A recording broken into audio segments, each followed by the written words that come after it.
The natural universal spirit, or the NUS, is the supreme being that everything and everyone are all a part of. It is the nature, the universe, and the spirit. It is the original impetus, and that original impetus encompasses all of it. It is you. It is me. It's the view. It's the tree. It's the pew where bends the knee. It's the dew that tends in the leaves. It's the organism that we can observe all around us every single day. We may try to ignore it, but it is always there. A certain faction of beings wants the rest of us to be ignorant of the function and form of the NUS, so they can manipulate us and steer us away from the NUS. When we connect with the NUS, we connect with true freedom, and they don't want that for us. They want us in chains, but it's time to make gains. Once we cut the restraints and look at things plain and deal with all the pain and forgive again and again, then we begin to retrain our brains. That's the seat of our souls, our pineals. We are not menials. We are millennial perennials, and our actions matter towards the goal of tuning into the frequency of the NUS.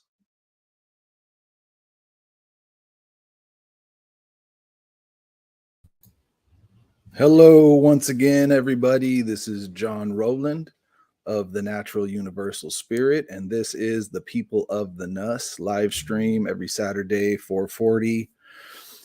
Time for me to get on here for an hour or less and do a bit of stream of consciousness, chatting about different ideas. Today, the topic is the Natural Universal Spirit and what that means to me. So, a long time ago, not too long, maybe like 2016, 17, I started posting videos online as the People of the NUS, which is a play on words of a rap group that I used to be a part of called NUS Productions. NUS Productions was all about pot and us. It was the pot and us, and we were all about legalizing it. This is back in 98 before things were legal. And when I got a little older, I still liked the name, the Patnas, and I came up with an anagram for the Patnas. And at that time, it was the people of the newly unified sphere. And the idea behind that was that as you grow, as you learn, the sphere is always constantly renewing itself. It's newly unified. So you develop your knowledge and your intellect and your understanding of what's going on in the world. And then from that point, you are in a newly unified sphere in terms of your perspective. And that growth mindset is very important for what I'm going to talk about today, and for the spirit of the Natural Universal Spirit, or the NUS. So there's three basic concepts that I've come to when concerning the people of the NUS and the Natural Universal Spirit. The first idea is truth discovery, because ultimately that's what we're really here doing. Is as humans, we have this need to seek truth and find out what's going on. Now, some people have lost that inspiration to do that, or the desire to do that, and they've sort of given up and fallen into whatever it is, the worldview that has been given to them about what's going on in the world. We're taught that everything is solved. We're taught not to explore and to question and to really immerse yourself in the mystery of reality and what we are and what this is and what we are doing here. And so truth discovery would be the first step. The second step is discovering and understanding the discernment principle, which, in my opinion, is what separates humans from other creatures on this planet. Now, that's not to say that animals don't have some form of discernment themselves. They do. I saw a video the other day of crows and how intelligent crows are. But for humans, this discernment is a big part of how we navigate the world and how we make decisions. And there may be underlying forces that we don't think of, but we definitely interpret it intellectually in our minds, and we discern the world through that way. So we'll get into that concept a little bit. And the final step, originally I had it as spiritual development, but today I'm calling it raising consciousness.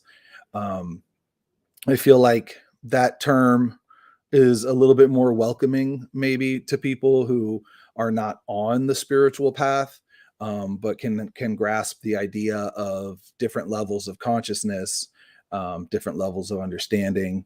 And so, for today, I'm going to call it raising consciousness. So, truth discovery, the discernment principle, and raising consciousness. Okay, so starting off with truth discovery.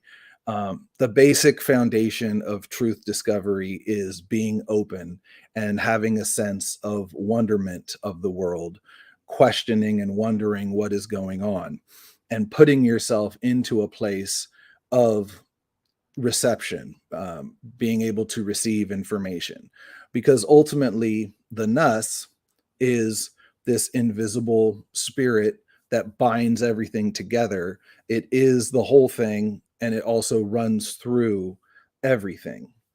And interestingly, just a little side note, the NUS, or the NUS, a woman asked me one time when I was talking about the NUS, she said, "Do you mean the noose, spelled NOUS?"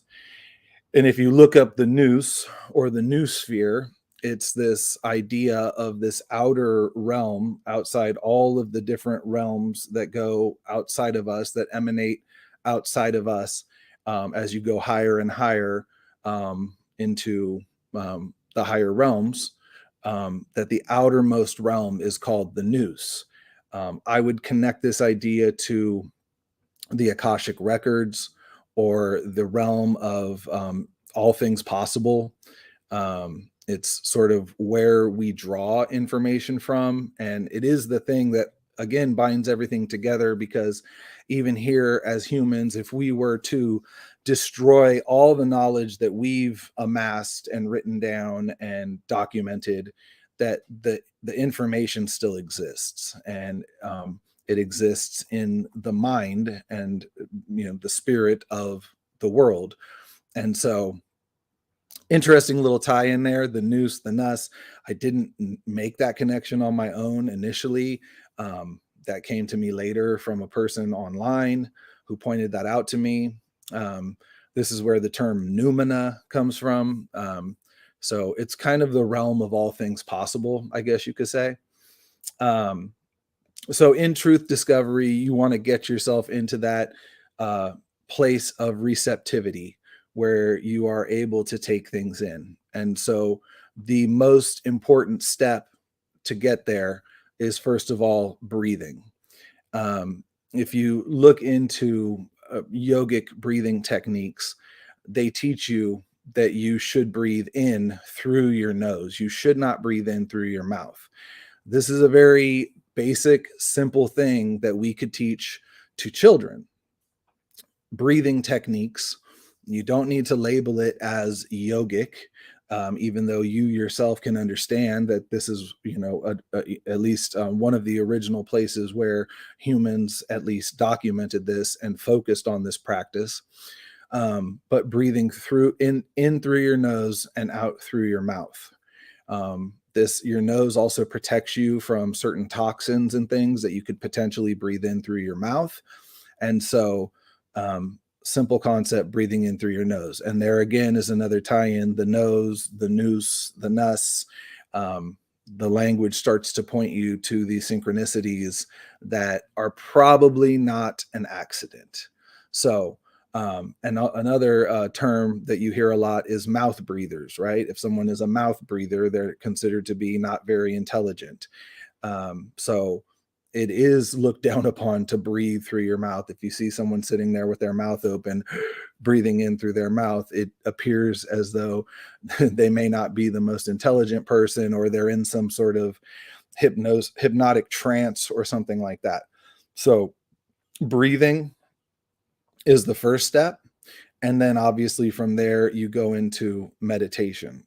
Now, the most in-depth meditation practice I've gone into is through Chan Buddhism, which could also be called Zen Buddhism in Japan. And they also teach you, when you start the classes there, to breathe in through your nose and out through your mouth. And then what's interesting is at that point, at a certain point, in the beginning, your mouth is open when you're breathing out, but then they tell you to close your mouth. Now, this takes you into a sort of a deeper breath, which I had also discovered. I've looked this up, but I thought I had heard to this as called the Queen's breath. But basically, when you're breathing in through your nose and out through your mouth, but your mouth is closed, it becomes this different type of breathing, which actually almost feels like you're breathing through your neck and through your chest, and as if the spirit, the breath, the air is actually penetrating your whole body. And I believe it is. I believe that's not just something that you are imagining, that when you do this breath,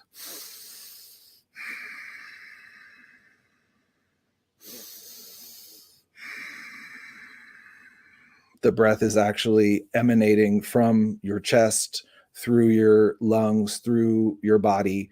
And in my opinion, this is a purifying process. It's actually cleaning out your body, your system, your lungs. And so I've made it a practice to do that regularly. When I feel like I might be getting under the weather a little bit, I will meditate in that way, and meditate on healing, with the thought of healing in my mind. Some basic techniques of meditation that I'll share with Chan Buddhism is closing your eyes. It's called the diamond mudra, where you're basically taking your left hand, open palm, sticking your thumb into your other hand, closing a fist around your thumb, and then wrapping your left hand around the right hand and putting that in your lap or whatever feels comfortable. And obviously sitting in a crisscross fashion and doing your breathing, sitting upright, shoulders down, chin in, and with your tongue pushing against the top of your mouth, which is interesting. I heard recently that this is also a practice that's become popular called mewing, Mewing, named after an orthodontist who was looking at the jaw structure of humans over time, and how ancient man had a much broader jaw and all of their teeth fit into their mouth. And the theory is that because we've began processing foods, that our jaws have lost a lot of their strength. And so this is the reason now why your teeth get crowded and you need to pull your wisdom teeth out, is because we've been eating softer and softer foods, more and more processed foods, where a long time ago, ancient man was eating much tougher, raw food and strengthening their jaw. And so, again, what I'm talking about is placing your tongue at the top of the roof of your mouth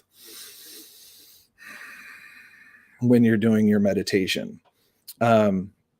You want your back as straight as possible, sitting upright. And you're basically, at least for me, in Chan Buddhism, they're not encouraging you to think about anything specific. They actually want you to start doing breath counting. So the way I initially interpreted breath counting would be in and out as one breath. But I've also realized that what they may be saying is breathing in, and then when you breathe out, you count the duration of the exhale. Either way, in my opinion, works. I think the real focus here is to put your mind on something other than just your breathing. Really, you are focusing on breathing, but they're giving you something number counting to focus on, and that kind of helps to keep you focused in your breathing.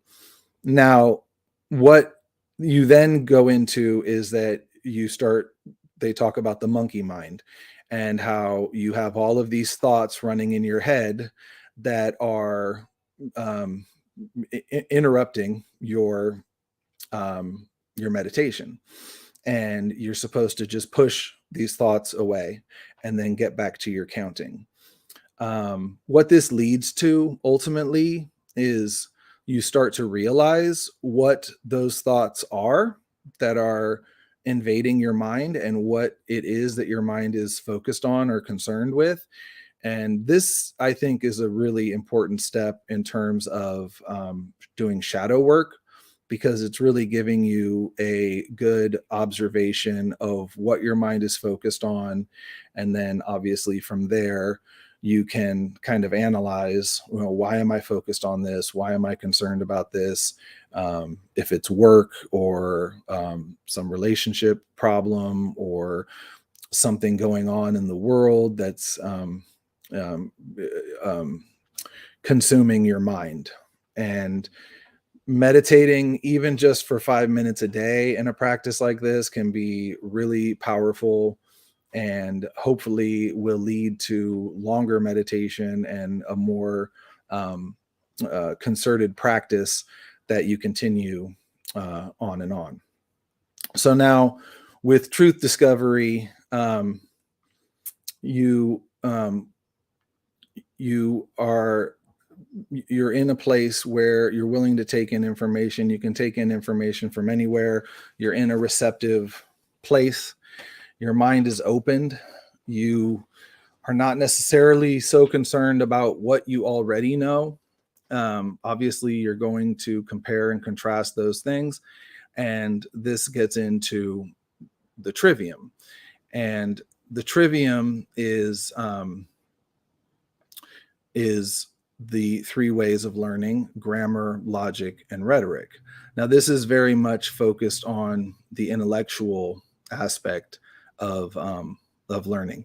And actually, before I get into this, I did want to read a passage from the Tao Te Ching, which I happen to just turn to today. And this goes along with the idea of clearing your mind and being in a state of reception. This is the Tao Te Ching by Lao Tzu.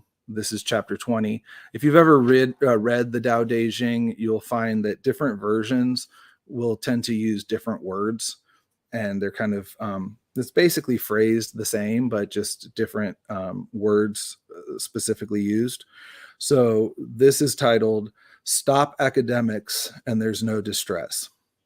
Stop academics and there's no distress. How far apart are yes and yeah or yay? How far apart are good and bad? What people fear cannot be feared. Wild, they never stop.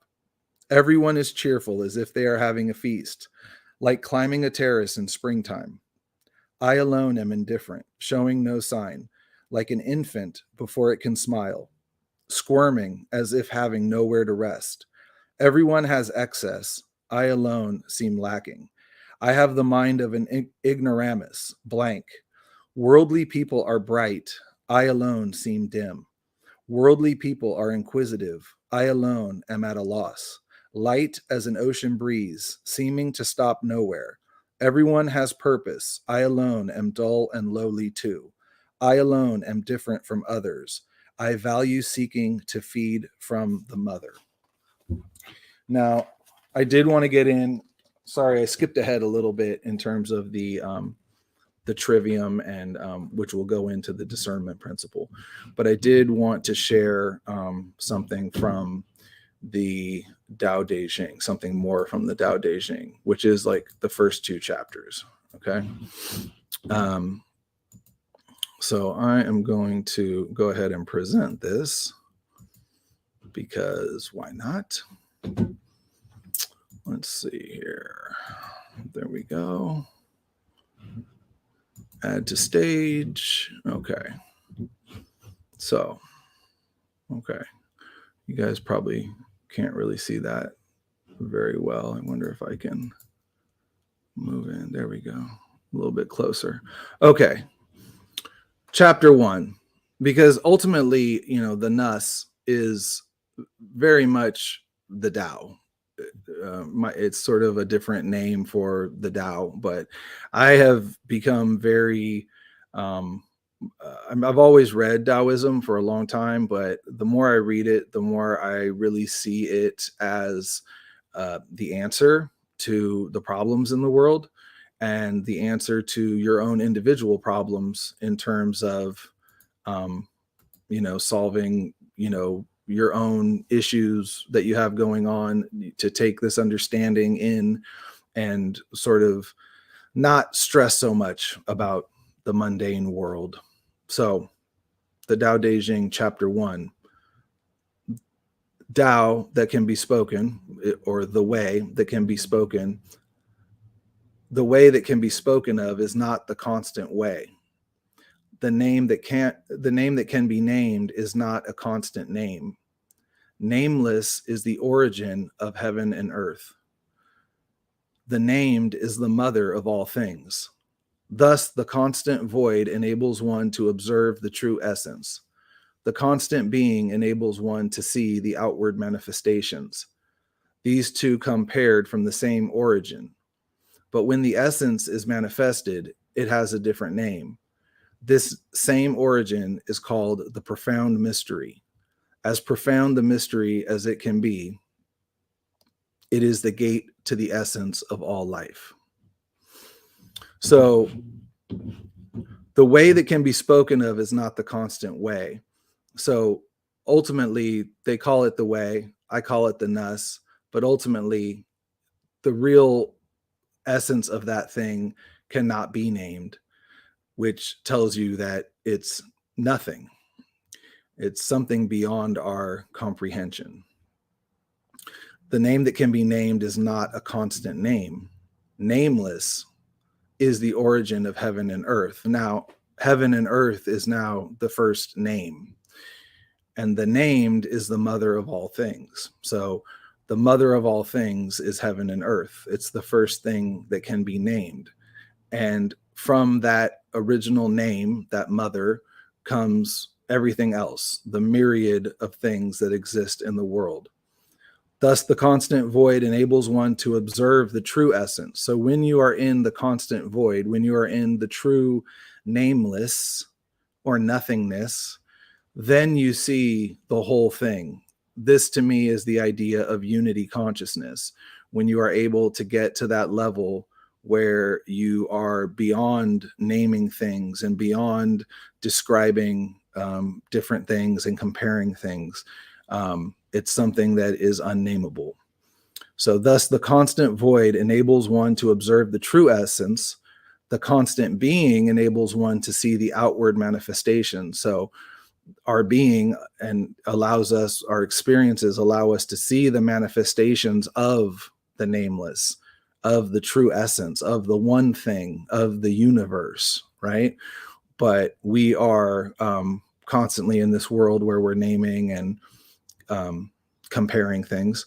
These two come paired from the same origin. But when the essence is manifested, it has a different name. This same origin is called the profound mystery. As profound the mystery as it can be, it is the gate to the essence of life. So ultimately, this mystery is the essence of life, and it's the gateway to understanding the true reality here that we are experiencing. So chapter 2, to me, now gets into the myriad of things. Chapter 2, as soon as beauty is known by the world as beautiful, it becomes ugly.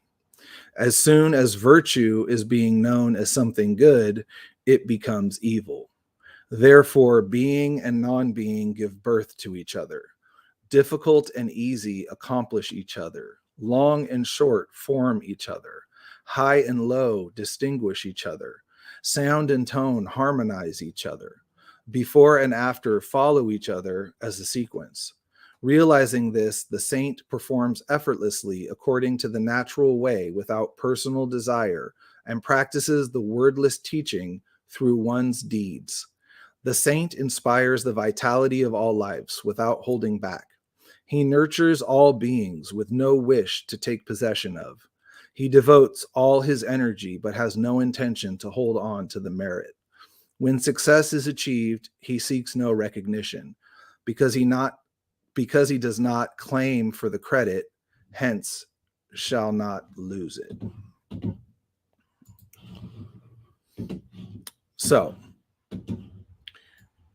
another example of this concept of ancient principles of the world, we have the Hermetic principles, and I think that there is a very close correlation with the Hermetic principles and Taoism. So,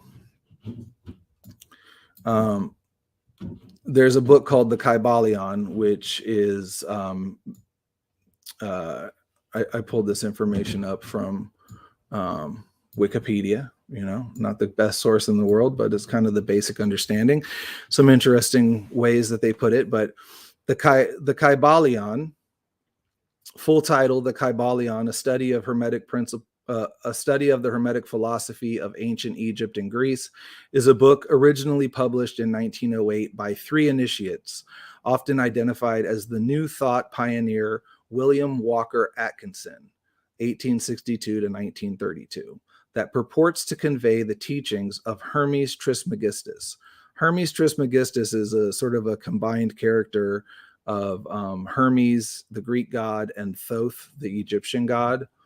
While it shares with ancient and medieval Hermetic texts a number of traits such as philosophical mentalism, the concept of as above, so below, and the idea that everything consists of gendered polar opposites as a whole, it is more indebted to the ideas of modern occultist authors, especially those of the New Thought movement to which Atkinson belonged. A modern Hermetic tract, it has been widely influential in New Age circles since the 20th century. So their little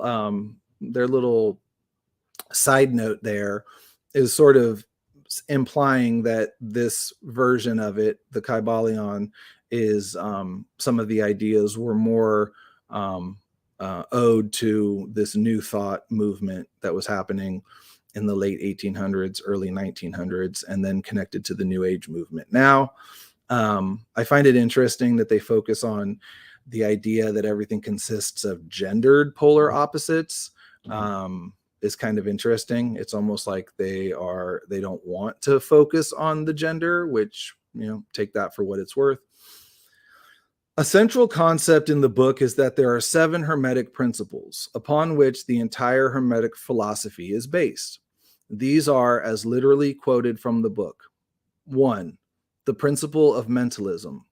The all is mind. The universe is mental. So again, this coincides with my idea of the NUS, or which has been known as the NUS, that this world that we experience, the universe that we experience, is similar to a mind, and that's what us as humans connect to. And this is where we pull in information from. And this is what makes humans unique, at least on Earth, compared to the other animals.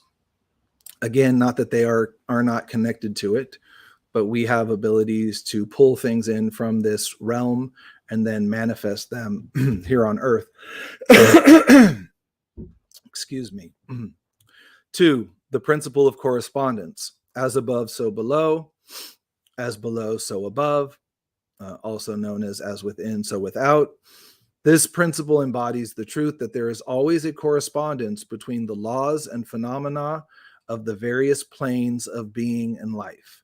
So on this plane that we are on, it is a holograph or a fractal of the higher planes, and that these laws operate throughout the whole universe. 3, the principle of vibration. Nothing rests, everything moves, everything vibrates. 4, the principle of polarity. Everything is dual. Everything has poles. Everything has its pair of opposites. Like and unlike are the same. Opposites are identical in nature, but different in degree. Extremes meet. All truths are but half-truths.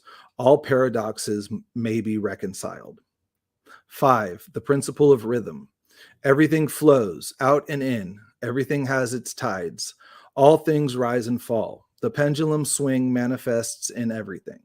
The measure of the swing to the right is the measure of the swing to the left. Rhythm compensates. 6, the principle of cause and effect. Every cause has its effect. Every effect has its cause. Everything happens according to law. Chance is but a name for law not recognized. There are many planes of causation, but nothing escapes the law. And finally, 7, the principle of gender. Gender is in everything. Everything has its masculine and feminine principles. Gender manifests on all planes. So, what I wanted to point out about Taoism and the Hermetic principles, and I've seen this in theosophy as well, to an extent, is that in terms of the objective and subjective reality that we experience, the true objective reality is everything that exists. The true objective reality is the nameless in Taoism. The true objective reality is the mind in the Hermetic principles. Following that, you have heaven and earth, and then you have the myriad of things. So everything just multiplies from that. In the Hermetic principles, you have the objective all is mind, and then you have the next 6 principles, which are all based on a duality: as above, so below, polarity, rhythm, vibration,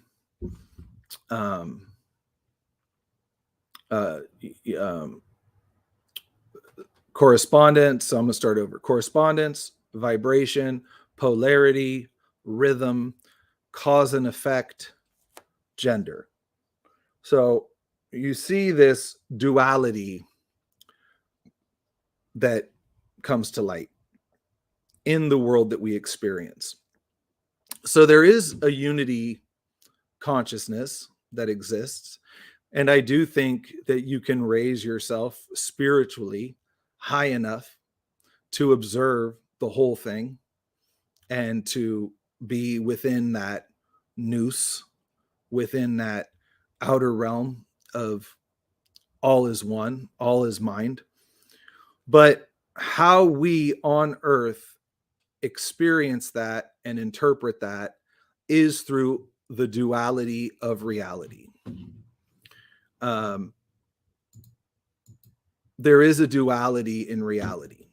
And I don't think that this dualism is a bad thing. I think it's something that we need to be aware of and understand that this is how we discern. And this is how we operate in the material realm. And this discernment principle ultimately leads to the idea of right and wrong. And it is the same thing as our morality, our moral compass, our moral faculty. It's discernment.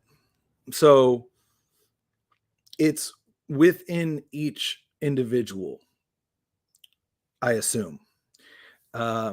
It can be corrupted, and it can be broken, and there can be people who lose the ability to discern or lose the care to even want to concern, and maybe operating more as an automaton, right? Where they aren't thinking about what is the best decision, what's the right thing I should do, how should I behave, what's the best choice in this situation. But those decisions are subjective for each of us. Now, I do think that you can raise yourself to a high enough level to see the objective aspect of that. But truly, when we talk about, say, like a good and an evil, that the you have the polarity, you have the left and the right, that and the angel and the devil on your shoulder that you have to work with, and that the true goodness is some type of balancing of that. Again, with the Kybalion, all paradoxes will be resolved. Well, that resolution doesn't imply to me just picking like one side to that's the right side and that's always the way I should do it. It has to do with a integration of the two poles.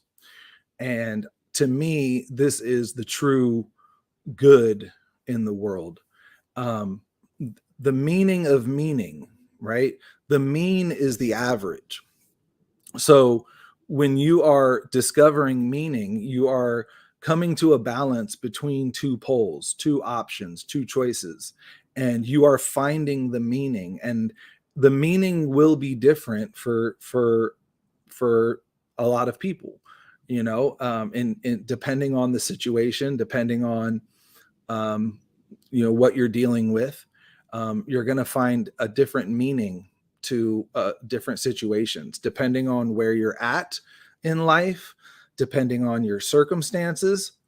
And this is what I really think is important in terms of what I'm trying to teach now, is that we have to get people in a place where their minds are right and they're understanding that they have a responsibility to find meaning and to discern.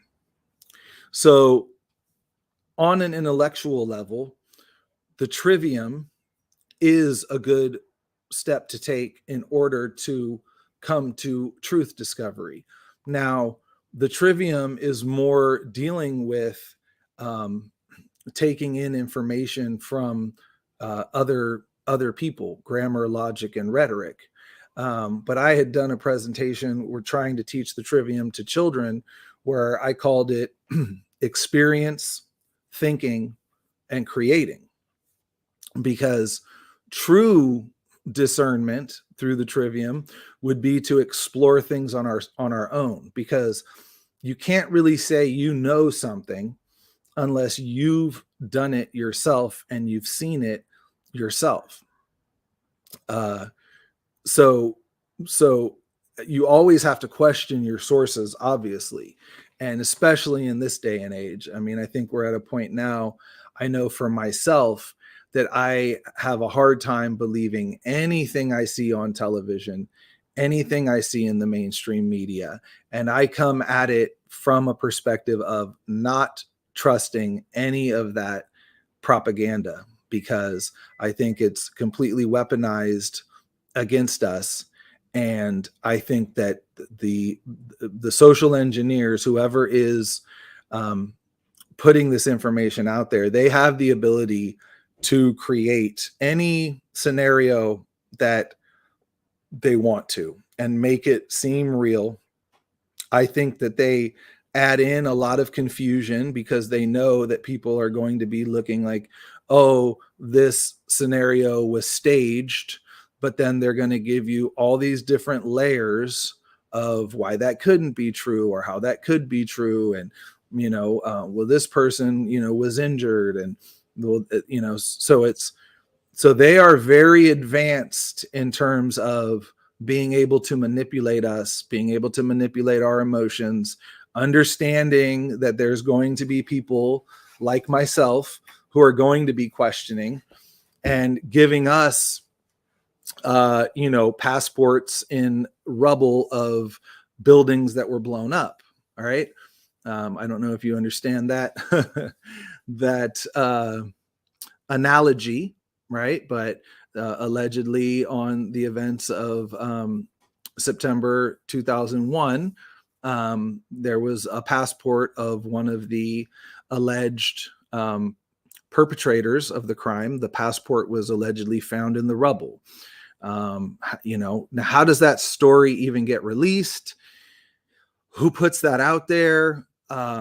You have to assume, I have to assume that someone's putting that story there to cause more confusion, and to distract us and to lead us down the wrong path. So, going a little bit further in terms of the discernment principle, to me, again, this is what separates humans from other creatures on this planet. This is what makes us unique, is our ability to discern. If you break down the word discern, cern means sift, to sift. So you are unsifting, right? So I imagine like a sieve with, or like I guess a sieve is the best word I can think of.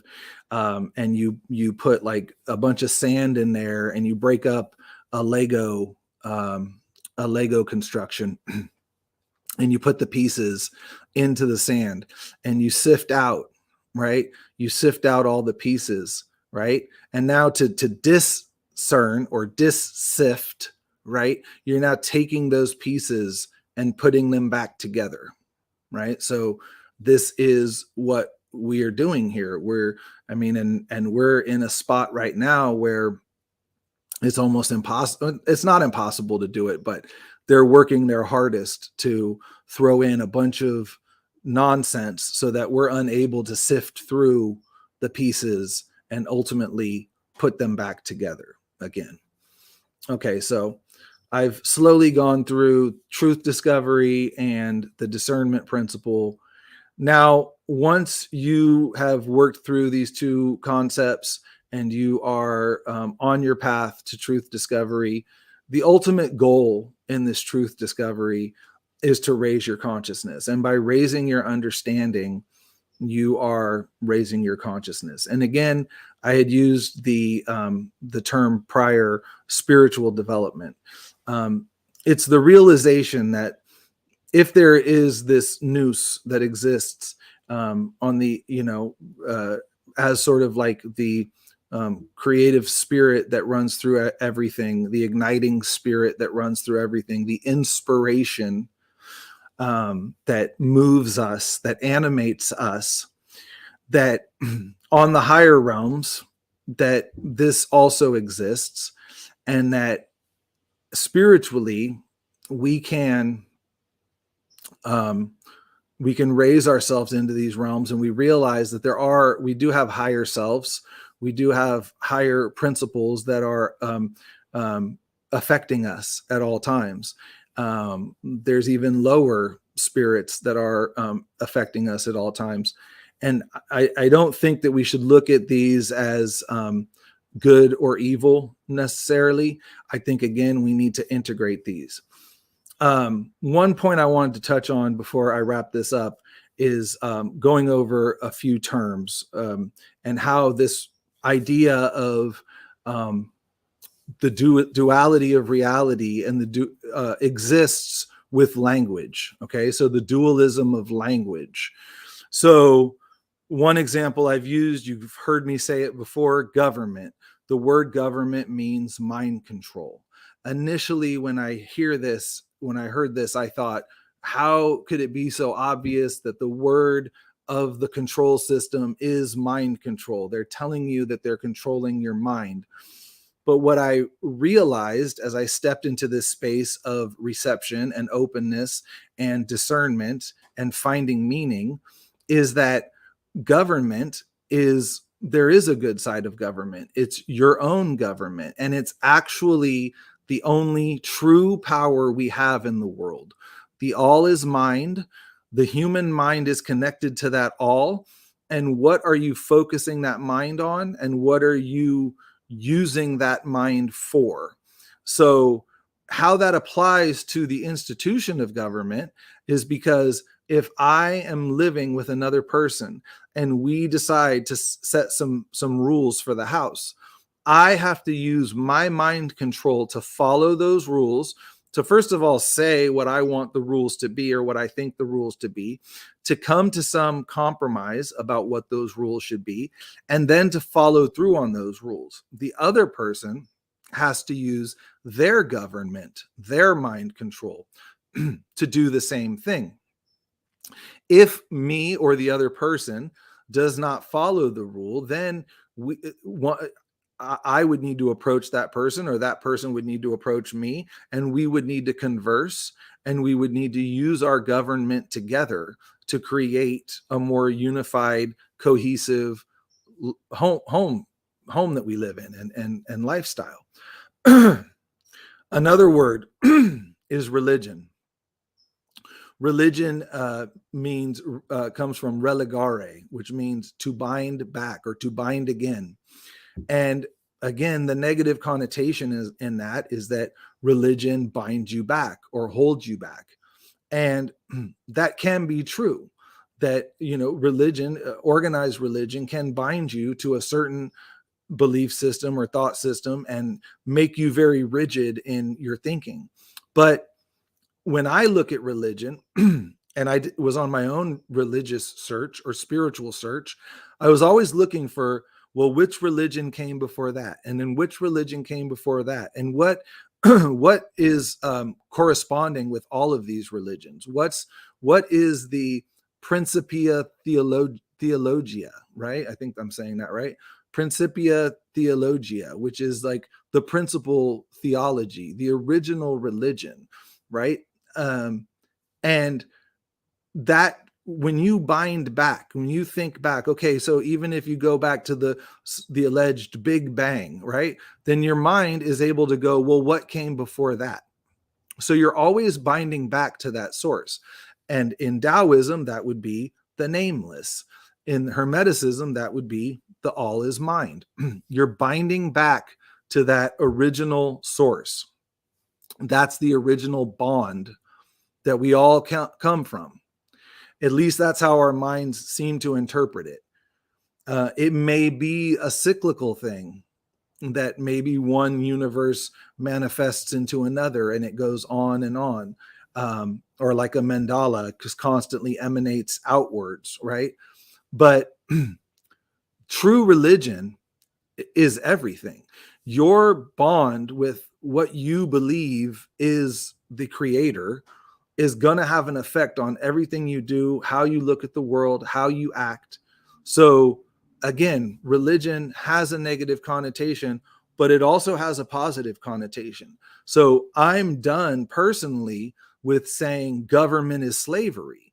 To me, you're putting out a very negative egregore about the most powerful tool we have, which is our government, our own personal government. And if we call that slavery, then again, we're creating an egregore of that my mind control is enslaving me, right? But no, your mind control is the thing that can also set you free. It can enslave you for sure, but it doesn't always have to.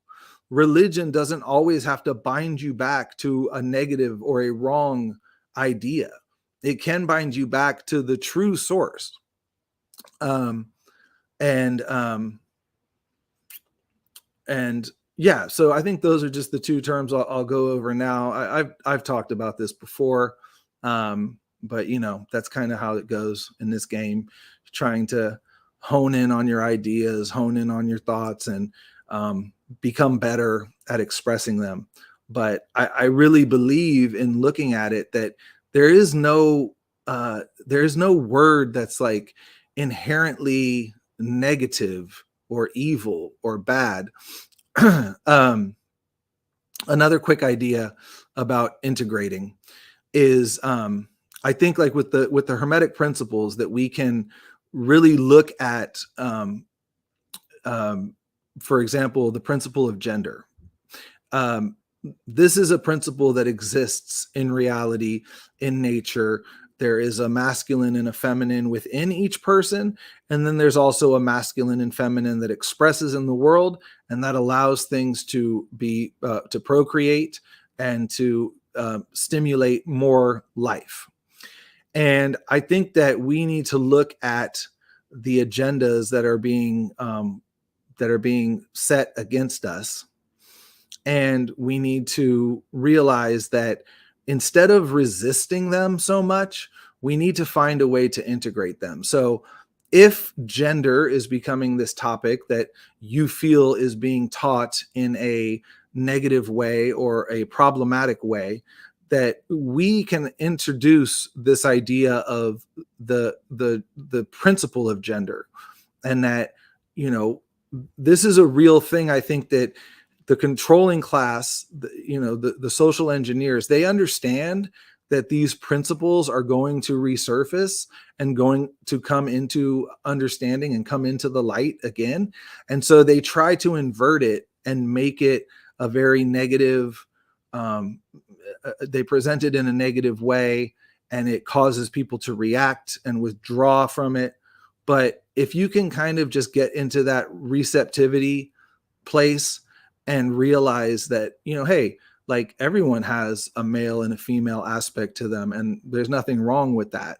And you can embrace both. And really, the ultimate goal is to marry both in the alchemical wedding, and to, again, in Taoism and in Buddhism, which I think is, to me, Buddhism is the sort of religion of Taoism. It's the application, it's giving you tools to apply this philosophy of Taoism, that the true good is found in the middle way.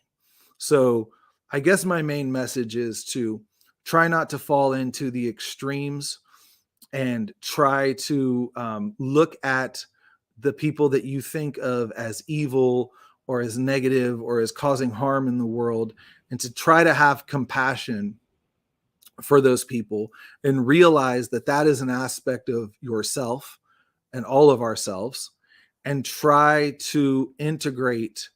When people have split personalities, they have to integrate the alters. And I think that that is the true good that can be achieved in the world, is by integrating the alters, integrating the agendas, less focus on this is right and this is wrong, and more of a focus of balance. Balance is the key. The natural universal spirit is the nature that we experience, the material world, which also comes from the word God, right? The universe, which is everything, the container, the egg that we are in, and the spirit that runs through it, and also probably runs outside of it as well. So the spirit is your breath. Take a deep breath through your nose, out through your mouth. Get centered. Raise your consciousness. Seek truth. Use your discernment, and raise your consciousness. All right, everybody. I appreciate you listening and checking out my weekly live stream. And I'll take you out with a little tune, and you guys all have a wonderful day.